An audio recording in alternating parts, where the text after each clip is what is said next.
Welcome back to CBSN AM. The time now is 7:29. As we mentioned earlier in the show, several people have died as remnants of Ida pummel the Northeast with torrential rain, flash flooding, severe winds, and even a couple of tornadoes.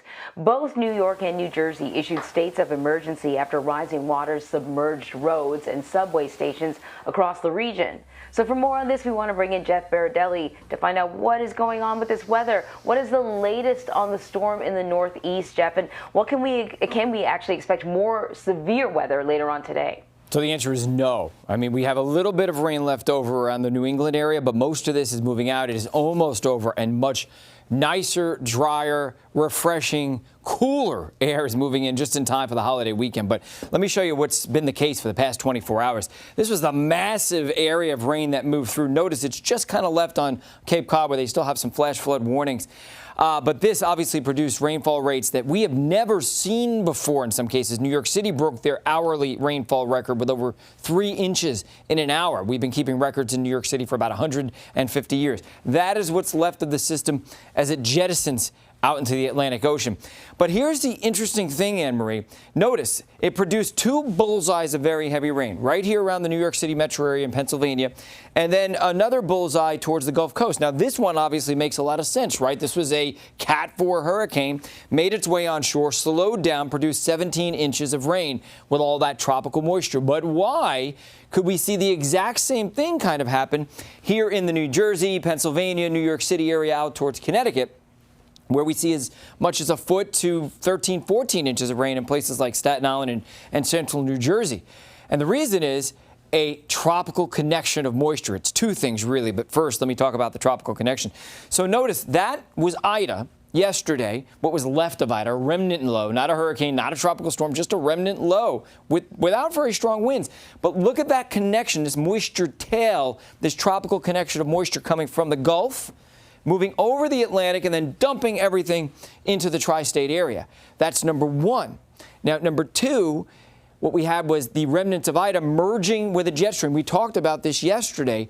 When you take one system, which at that point was weak, the remnants of Ida, and you bring the strong jet stream and cold front too, by the way, everything kind of merged into one. So that supercharged what was left of Ida. It added winds back into Ida, caused extra spinning with Ida, and that's why we saw those tornadoes, which, you know, the tornado in New Jersey may have been the strongest tornado ever in New Jersey history. We will have to see what the rating of that tornado is later today when the National Weather Service goes out and takes a look at it. But the good news is that cold front is pushing through and moving towards the east now. So nicer conditions are on their way. That is good to know. But, you know, even as the heavier rains subside, I'm sure there are still precautions that people need to take. You know, what advice do you have for people? They may look out and think, oh, the storm has passed, but there's still some dangers ahead. The dangers are simply that there's still a lot of mud on the road. There are a lot of downed trees, downed power lines in places that had tornadoes.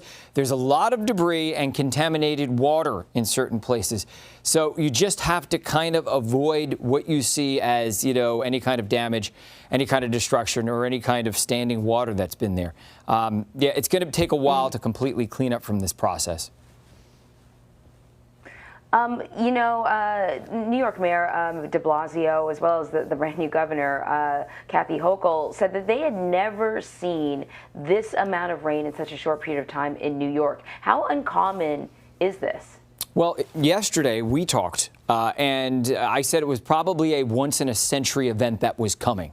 Turns out that in some respects and by some measurements, this was more like a 1 in 3, 1 in 4, 1 in 500 year event, meaning we should only expect this to happen once since the founding of our country. So that's what happened here. And it wasn't so much the amount of total rain.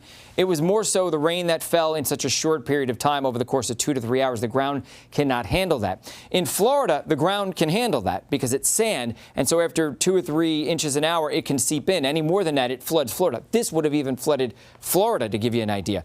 Now, they talked about this being unprecedented. It is, but it's going to be a lot more precedented. It's going to happen a lot more often in the future because the past 60 years or so, we've seen a 55% increase in the heaviest rain days across the Northeast. And take a look at the uptick in the amount of heavy downpours and heavy rain that we have seen. You can see a clear trend upward, and that's because for every 2 degrees warming we see in the atmosphere, and we've warmed 2 degrees over the past 100 years, we see 8% more moisture, but it doesn't end there.